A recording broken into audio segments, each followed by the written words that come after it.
কেমন আছো সবাই? আমি ভালো আছি। চলে আসলাম অনেকদিন পর ডাব নিয়ে। এই যে ডাব আর এই যে চিংড়ি মাছ। আজকে ডাব চিংড়ি করে দেখাবো। এই যে কই মাছ, এই যে কলার পাতায় ভাজিয়ে দেখাবো। আজকে সুন্দর সুন্দর দুটো রান্না করব। ভিডিওটা প্রথমে শেষ পর্যন্ত দেখতে থাকুন। এটা কার বালতি? এটা হচ্ছে তিতলির বালতি। ডাব চিংড়ি করার জন্য যে যা যা মশলা লাগে তাই বাটিয়ে নেব। আর আছে এই যে ডাবটা কাটিয়ে নেব। অলরেডি মুখটা কাটা হয়ে গেছে। রাম কাটিয়ে লাই দেব।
ডাবটা একটু বেশি শক্ত হয়ে গেছে, তাই শিল দিয়ে বাটিয়ে নিচ্ছি।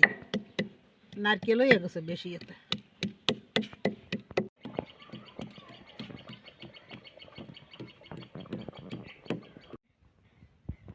নামাই নেব।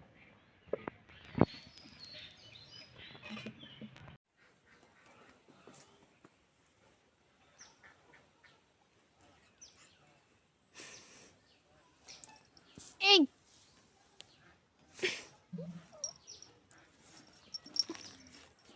কোন জায়গায় গেছে?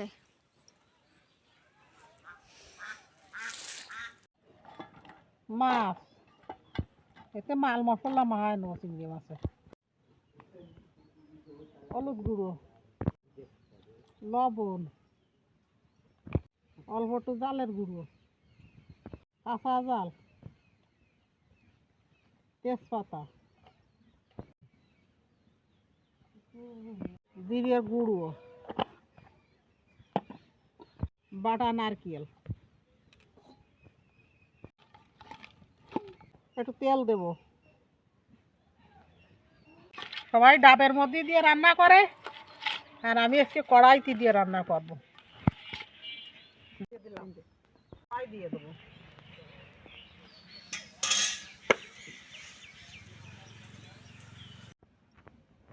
তেল,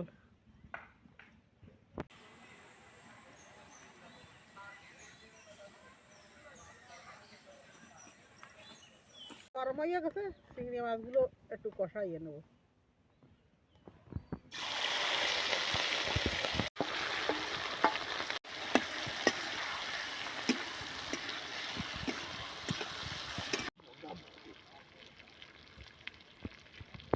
কি সুন্দর কালার হয়েছে, এই দেখো সুন্দর কালার হয়েছে। সুন্দর সুন্দর করে কষা নিয়ে গেছে, তেল ছাড়িয়ে দিয়েছে। এবার ডাবের জল দিয়ে দেবো। ডাবের জল,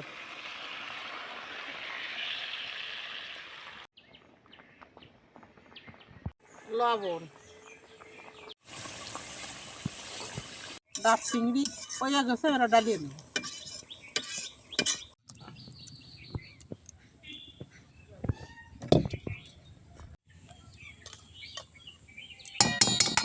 কত সুন্দর কালার হয়েছে।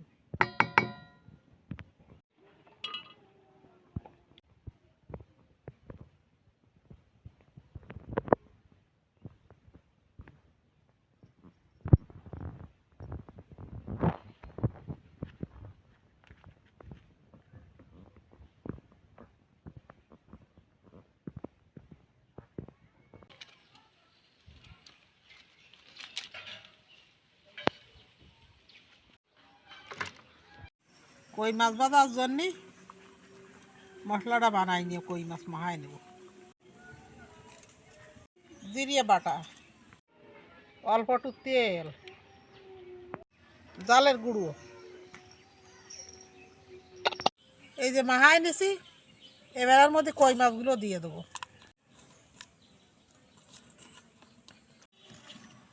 কই মাছ ভাজি করার জন্য কলার পাতা দিয়ে দেবো কড়াইতে।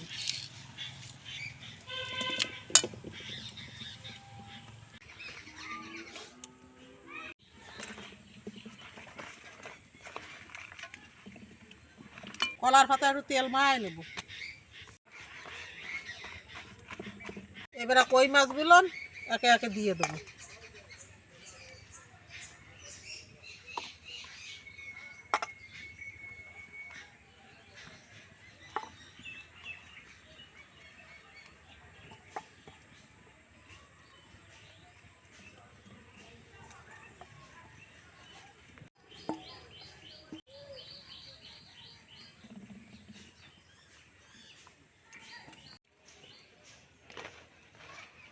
কলার পাতা দিয়ে ডাকিয়ে দেবো, আর দুটো কলার পাতা দিয়ে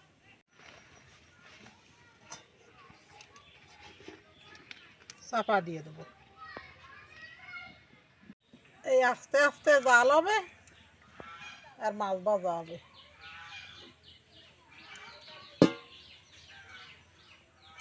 10 মিনিট পরে ওগুলো একটু দেখে নেব।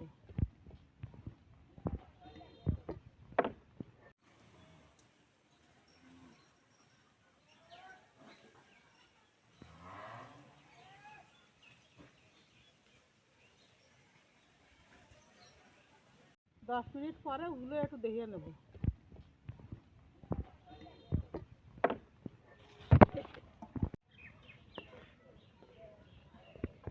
এই যে গুটগুটো জাল আসছে,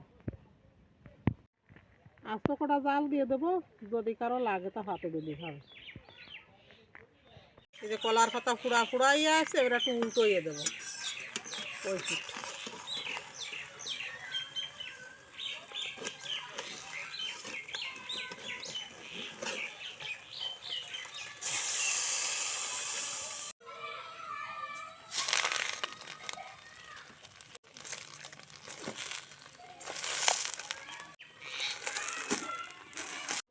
উল্টোইয়ে দেওয়ার পরে আর একটু উগলো দিয়ে নেবো।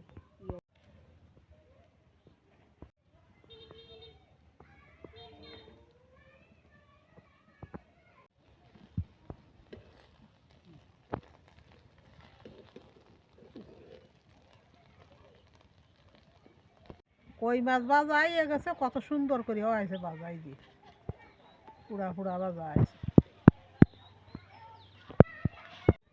এখন কলার পাতাতে নামাইয়ে নেব।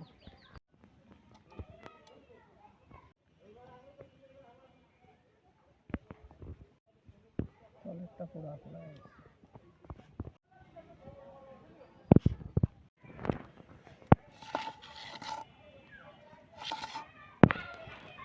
এই যে কই মাছ ভাজা হয়ে গেছে, আর ডাব চিংড়িও তো আগে নামাই নিছি।